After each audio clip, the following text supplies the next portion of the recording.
حضرت حنظلہ رضی اللہ تعالیٰ عنہ جن کی شادی ہوئی ہے اور آج پہلی رات ہے، رخصت ہو کر بیوی گھر پہ آئی ہے، آج شادی ہوئی، آج پہلی رات ہے، شوہر اپنی بیوی کے ساتھ، حنظلہ اپنی بیوی کے ساتھ سو رہے ہیں۔ میاں بیوی کے درمیان جو تعلق ہوتا ہے وہ بھی قائم ہو چکا ہے۔ اتنے میں جنگ کا اعلان ہو جاتا ہے، جہاد کے لیے نکلنے کا اعلان ہو جاتا ہے۔ حضرت حنظلہ اسی کنڈیشن میں کہ اپنی بیوی سے ملے ہیں، ابھی غسل نہیں کیے،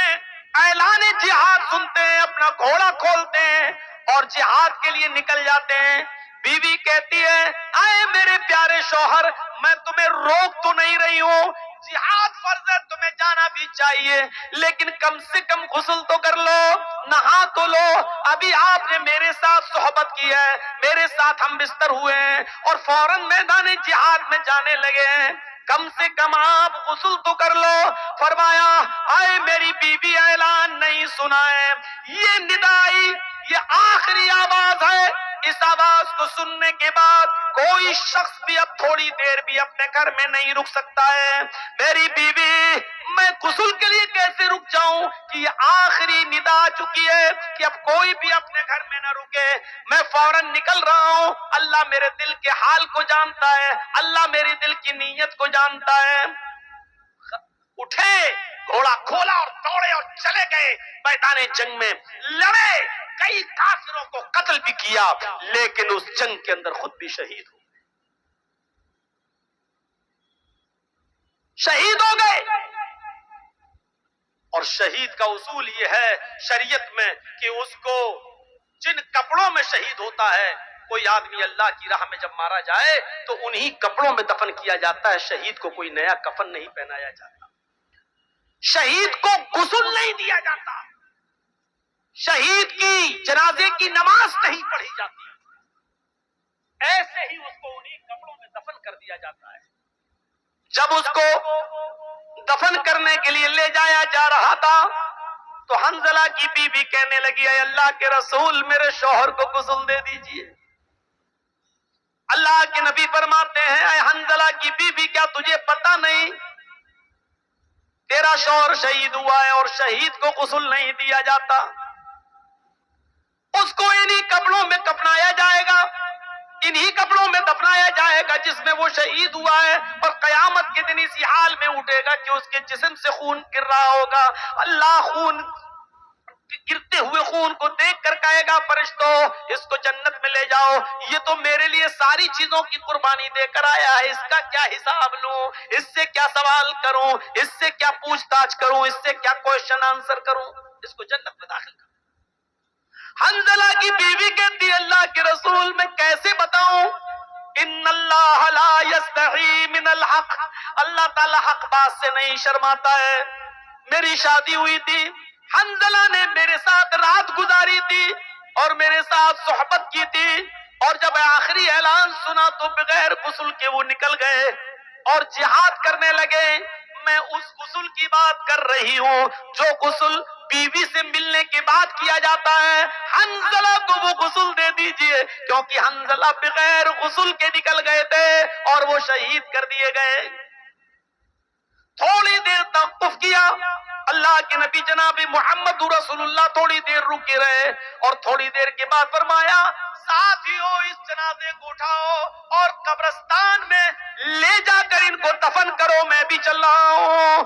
حنظلہ کی بیوی پھر بولی، اے اللہ کے نبی، اتنی دیر رکنے کے بعد بھی آپ نے غسل نہیں دیا۔ فرمایا، اے حنظلہ کی بیوی، اپنے گھر جا، تیرے شوہر کو محمد رسول اللہ کی غسل کی ضرورت نہیں ہے۔ آسمان سے 70,000 فرشتے زمین پر اترے اور ان فرشتوں نے تیرے شوہر کو غسل دے دیا۔ تیرا شوہر غسیل الملائکہ ہے، فرشتوں نے تیرے شوہر کو غسل دے دیا ہے، تیرے شوہر کو ہمارے غسل کی ضرورت نہیں ہے، تیرا شوہر فرشتوں کے ذریعے غسل دیا ہوا ہے۔ اور پھر حنظلہ کو دفن کر دیا گیا۔ میرے بھائیوں، یہ نوجوانی کی عبادت تھی،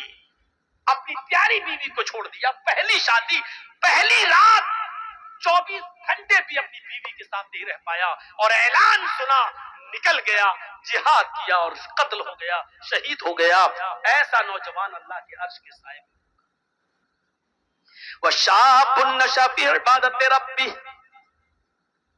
وہ عقبہ ابن نافع جس نے اسلام کا پرچم لہراتے لہراتے دائیں اسلام بائیں اسلام پیچھے اسلام سامنے سمندر، اللہ میں دائیں دیکھتا ہوں تو تیرے نبی کا جھنڈا لہرا رہا ہے، بائیں جہاں جاتا ہوں تیرے نبی کا پرچم لہرا رہا ہے، پیچھے مڑ کے دیکھتا ہوں اور جہاں جہاں تک میں گیا ہوں تیرے نبی کا جھنڈا لہر چکا ہے، سامنے سمندر ہے، اب میں کیا کروں؟ یعنی اب دنیا میں کوئی چپا باقی نہیں رہا جہاں تک ہم گئے، اسلام ہی اسلام، اب سامنے سمندر ہے۔ اے اللہ، یہ ہمارے ساتھ 1500 نوجوان ہیں جو گھوڑے پہ بیٹھے ہوئے ہیں، یہ سب اسلام کا جھنڈا لہرانا چاہتے ہیں، میں نے دائیں بائیں اور پیچھے تو اسلام لہرا دیا ہے، تیرے نبی کا جھنڈا پھہرا دیا ہے، لیکن آگے سمندر ہے۔ اے اللہ اب میں کیا کروں؟ اس نے سمندر کے پاس اپنی تلواروں کو گاڑا، سمندر کے پانی سے وضو بنایا اور وہیں پر نماز پڑھ دی تھی۔ نماز ادا کرنے کے بعد کہنے لگا وہ نوجوان عقبہ ابن نافع، اے اللہ اگر میں اس سمندر کے بارے میں جان جاؤں کہ اس سمندر کو پار کرنے کے بعد بھی تیری کوئی مخلوق رہتی ہے، اس سمندر کو کراس کرنے کے بعد کوئی تیری بستی آباد ہے جہاں تیرے بندے رہتے ہیں، تو اے اللہ اگر مجھے اس بات کا علم ہو جائے تو قسم ہے تیرے عزت و جلال کی، میں اپنے گھوڑوں کو سمندروں میں ڈال دوں گا اور سمندر سے تیرتے تیرتے اس بستی تک پہنچنے کی کوشش کروں گا، اور اس وقت تک چین کے ساتھ نہیں سوؤں گا جب تک کہ اس بستی میں بھی تیرے نبی جناب محمد رسول اللہ کا پرچم نہ لہرا دوں۔ عقبہ ابن نافع کے اندر یہ کون سا جذبہ تھا؟ عبادت کا جذبہ۔ یہ کون سی عبادت تھی؟ یہ کون سی ریاضت تھی؟ میرے بھائیوں، ایسے ہی عبادت کرنے والے اور ہر وقت نماز کی طرف، ہر وقت عبادت کی طرف، اللہ کی عبادت کی طرف جن کا دماغ لگا ہوا ہے اور جو عبادت میں لگے ہوئے ہیں، یہ لوگ اللہ کے عرش کے سائے میں ہوں گے۔ اللہ کے عرش کے سائے میں ہم اور آپ سردیوں کے دنوں میں، دسمبر کی اور جنوری کی سردی میں جو اپنے اوپر سے کمبل نہ ہٹا سکے، جو لحاف کی قربانی نہ دے سکے، جو اپنی نیند کی قربانی نہ دے سکے اور تصور کیا بیٹھا ہوا ہے کہ ہم اللہ کے عرش کے سائے میں ہوں گے، ہمیں جنت ملے گی، میرے بھائی یہ جنت اتنی سستی اور اتنی آسان بھی نہیں ہے۔ دو چیزیں، عدل و انصاف کرنے والا اور دوسرا وہ نوجوان جو اللہ اپنے رب کی عبادت میں لگا ہوا ہے۔ تیسری چیز پہ آئیے، وَرَجُلٌ ذَكَرَ اللَّهَ خَالِيًا فَفَاضَتْ عَيْنَاهُ وَرَجُلٌ قَلْبُهُ مُعَلَّقٌ فِي الْمَسَاجِدِ، تیسرا وہ آدمی جس کا دل مسجد کی طرف لگا ہوا ہے، جس کی تشریح میں نے ابھی ہلکی سی کی تھی، ظہر پڑھ کے آیا، گھر پہ کام کر رہا ہے، ابھی ٹائم ہے، ابھی عصر میں ٹائم ہے، بار بار گھڑی دیکھ رہا ہے، بار بار سورج دیکھ رہا ہے، بار بار آسمان دیکھ رہا ہے، بار بار کان لگا رہا ہے، اذان کی آواز تو نہیں آ رہی، اور جیسی عصر کی اذان ہوئی فوراً مسجد، عصر پڑھ کے آیا، مغرب کی طرف دماغ لگا ہوا ہے، فوراً مغرب پڑھ کے آیا، گھر پہ کچھ کھانا وانا کھایا، بار بار اس کا دماغ، اس کا دل مسجد کی طرف لگا ہے، کب عشاء ہو، کب عشاء ہو، کب عشاء ہو، اور جیسے عشاء کا وقت ہوا فوراً مسجد میں، عشاء کے بعد سو رہا ہے گھر میں، بار بار بیچ میں رات میں آنکھ کھلتی ہے، بار بار گھڑی دیکھ رہا ہے، بار بار باہر نکل کے دیکھتا کہیں فجر کا وقت تو نہیں ہو گیا ہے، اور جیسے ہی فجر کی اذان کا وقت ہوا فوراً مسجد میں، قلبہ معلق فی المساجد، جس کا دل لٹکا ہوا ہے مسجد۔ حضرت مصعب رضی اللہ تعالی عنہ عامر ابن عبداللہ ابن زبیر کا واقعہ نقل کرتے ہیں۔ حضرت مصعب ابن عمیر حضرت عامر ابن عبداللہ ابن زبیر کا واقعہ نقل کرتے ہوئے کہتے ہیں کہ وہ سخت بیمار، آخری سانسیں لے رہے ہیں، کافی کمزوری اور جسم میں ان کی نقاہت ہے، کمزوری ہے، اور اتنے میں ان کے کانوں میں اذان کی آواز جاتی ہے، اور نوٹ کیجئے کہ یہ مغرب کی اذان ہے، مغرب کی اذان کی آواز ان کے کانوں میں جاتی ہے، اللہ اکبر اکبر اللہ اکبر، اذان کی آواز سنتے ہی عامر ابن عبداللہ ابن زبیر کہتے ہیں اپنے گھر والوں سے مجھے اٹھاؤ اور مسجد کی طرف لے کر چلو۔ بچوں نے کہا رے آپ کی حالت دیکھیے کیا ہے، آپ نہیں جا سکتے، آپ لیٹ رہیے، ایسے ہی لیٹ کے نماز پڑھ لیجئے۔ عامر ابن عبداللہ ابن زبیر کا جو جواب تھا وہ سنیے، کہتے ہیں کہ میرے بچوں، میں اللہ کے داعی کی آواز پر لبیک کیوں نہ کہوں؟ اللہ کی طرف بلانے والا داعی دعوت دے رہا ہے نماز کی، میں اس کی دعوت پر لبیک کیسے نہ کہوں؟ مجھے تھوڑا سا سہارا دے دو، مجھے اٹھا دو اور مجھے مسجد تک پہنچا دو، بیمار ہیں، آخری وقت ہے۔ ابھی آپ کو پتا چل جائے گا ان کا آخری وقت بھی ہے، کس کنڈیشن میں ہے وہ۔ جب انہوں نے ضد کی کہ میرے بچوں دیکھو، قیامت کے دن میں تم سب کا گریبان پکڑوں گا اگر تم نے مجھے مسجد میں نہیں پہنچایا۔ یہ اذان کی آواز میرے کانوں میں پڑ گئی، اب اللہ کے داعی کی آواز پر لبیک کہنا ضروری ہے، مجھے مسجد میں جانا ہے۔ اب ان کی ضد کے آگے ان کے بچوں نے ان کو اٹھایا، محلے کے 2-4 لوگ اور آ گئے، انہوں نے بھی سہارا دیا اور گھر میں کسی طریقے سے ان کو وضو کروانے کے بعد مسجد میں داخل کر دیا۔ وہ مسجد میں داخل ہو جاتے ہیں اور جماعت کے ساتھ مغرب کی نماز پڑھنے لگتے ہیں، اور جب نماز پڑھتے ہیں تو آپ اندازہ لگا سکتے ہیں کہ مغرب کی 3 رکعتیں ہوتی ہیں، وہ بیٹھ کر نماز ادا کر رہے ہیں، ابھی 1 رکعت ہی وہ نماز ادا کر سکے کہ 1 رکعت نماز پڑھنے کے بعد ان کا انتقال ہو جاتا ہے۔ وہ اسی مسجد کے اندر 1 رکعت نماز پڑھنے کے بعد انتقال کر جاتے ہیں۔ اب آپ اندازہ لگا سکتے ہیں کہ وہ کتنے بیمار رہے ہوں گے۔ اتنی بڑی بیماری کے باوجود وہ یہ کہہ رہے ہیں کہ اذان کی آواز جب میرے کانوں میں پہنچ گئی ہے تو پھر میں اللہ کے داعی اور اللہ کی طرف بلانے والے آدمی کی دعوت پر میں لبیک کیسے نہ کہوں، اس کی آواز پر میں لبیک کیوں نہ کہوں؟ لہذا مجھے وہاں تک پہنچاؤ، اور پہنچایا گیا اور 1 رکعت پڑھی اور انتقال کر گئے۔ ان کا دل مسجد کی طرف لگا ہوا تھا۔ رجل قلبہ معلق فی المساجد، یہ ہے اذان ہو رہی ہے لیکن مجھے مسجد میں پہنچاؤ، اذان ہو رہی ہے مسجد میں پہنچاؤ۔ یہاں اذان ہوتی ہے ہم لوگ چائے پیتے ہیں، یہاں اذان ہو رہی ہے ہم لوگ بازاروں میں سبزیاں خرید رہے ہیں، یہاں اذان ہو رہی ہے ہم لوگ اپنے کاروبار میں لگے ہوئے ہیں، یہاں اذان ہو رہی ہے ہم اپنے بینک میں نوکری کر رہے ہیں، یہاں اذان ہو رہی ہے ہم اپنے بزنس میں لگے ہوئے ہیں، یہاں اذان ہو رہی ہے ہم اپنے کھیتوں میں لگے ہوئے ہیں، اپنے کاروبار میں لگے ہوئے ہیں، اور تصور ہے کہ ہم جنت میں جائیں۔ ارے اللہ کے عرش کا سایہ نہیں ملے گا، جنت تو بہت دور کی بات، اللہ کے عرش کا سایہ بھی نہیں ملے گا۔ امام بغوی نے اپنی مشہور و مایہ ناز کتاب السیر کے اندر عبید اللہ القواریری کا ایک واقعہ نقل کیا ہے کہ وہ شام بصرہ کے رہنے والے تھے، بصرہ کے، ان کے گھر کوئی مہمان آ گئے۔ ویسے تو وہ 5 وقت کی نماز میں پہلی تکبیر میں مسجد میں رہتے تھے، لیکن آج ان کے گھر میں کوئی مہمان آ گیا، مہمان کی دیکھ ریکھ خاطر مدارات کی وجہ سے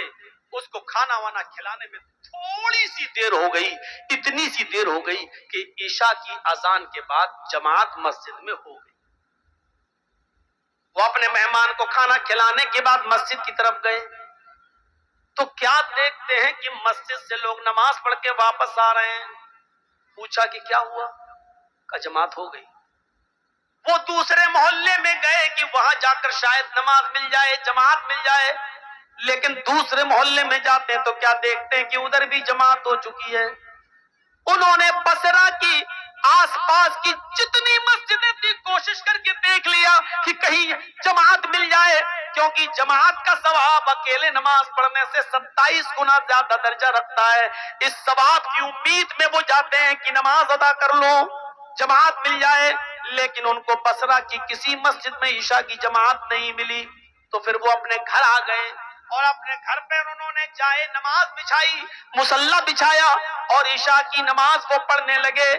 جب وہ 1 مرتبہ 4 رکعت عشاء کی پڑھ چکے تو کہنے لگے کہ عشاء کی نماز جماعت کے ساتھ اگر میں پڑھتا تو 27 گنا درجہ ملتا، 27 گنا ثواب ملتا، تو کیوں نہیں میں جماعت کے ثواب کو پہنچنے کے لیے عشاء کی نماز کو 27 بار پڑھ لوں؟ اگر میں 4 رکعت کر کے 27 مرتبہ اگر میں نماز پڑھوں گا تو ہمیں جماعت کا ثواب مل جائے گا۔ تو انہوں نے اپنے گھر میں عشاء کی نماز کو 27 مرتبہ پڑھا، 27 بار، 4 رکعت ہو گئی، چلو دوبارہ کھڑے ہو گئے، پھر 4 رکعت، پھر تیسری بار کھڑے ہو گئے۔ انہوں نے عشاء کی نماز کو کتنی بار پڑھا؟ 27 بار۔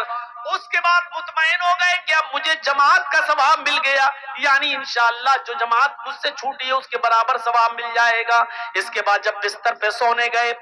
علامہ بغوی، امام بغوی سیر میں نقل کرتے ہیں، جب وہ بستر پر لیٹتے ہیں تو خواب میں دیکھتے ہیں کہ وہ گھڑ سواروں کے ساتھ دوڑ رہے ہیں۔ ایک قوم ہے، ایک قوم، کچھ لوگ جو اپنے اپنے گھوڑوں کو دوڑا رہے ہیں، مقابلہ کر رہے ہیں۔ عبید اللہ القواریری بھی اس قوم کے ساتھ اپنے گھوڑے کو دوڑا رہے ہیں، اور کیا دیکھتے ہیں کہ سارے لوگ آگے آگے جا رہے ہیں، سب کے گھوڑے مجھ سے آگے دوڑ رہے ہیں، میرا گھوڑا سب سے پیچھے کی طرف ہے۔ میرے گھوڑے سے آگے ایک اور آدمی ہے، وہ بھی اپنا گھوڑا دوڑا رہا ہے، میں اس سے بھی آگے نکلنا چاہتا تھا کہ میں نے اپنے گھوڑے کو ایڑ لگائی، میں نے اپنے گھوڑے کو ٹھوکر ماری، میں نے اپنے گھوڑے کو کوڑا مارا کہ آگے نکلے۔ تو مجھ سے آگے جو سواری تھا، مجھ سے آگے جو گھڑ سوار تھا، وہ کہنے لگا، اے عبید اللہ، اپنے گھوڑے کو ایڑ مت لگاؤ، اپنے گھوڑے کو کوڑا مت مارو، مجھ سے آگے نکلنے کی کوشش نہ کرو۔ اے عبید اللہ، تم ہمارے برابر نہیں آ سکتے ہو، ہم سے آگے نکلنا تو بہت دور کی بات، تم کتنا بھی نیا گھوڑا لے لو، اچھے سے اچھا گھوڑے پہ بیٹھ جاؤ، لیکن تم ہمارے گھوڑے سے آگے نہیں نکل سکتے۔ عبید اللہ القواریری کہتے ہیں کہ آخر تم یہ بات کیسے کہہ رہے ہو؟ میرا گھوڑا تمہارے گھوڑے سے اچھا ہے، اور پھر بھی ہم تمہارے گھوڑے سے آگے نہیں نکل پائیں گے، آخر وجہ کیا ہے؟ تو وہ شخص کہنے لگا جو مجھ سے آگے تھا، اے عبید اللہ، تم ہم سے اس لیے آگے نہیں نکل سکتے کیونکہ عشاء کی نماز ہم نے جماعت کے ساتھ پڑھی ہے، اور تم نے عشاء کی نماز جماعت کے ساتھ نہیں پڑھی۔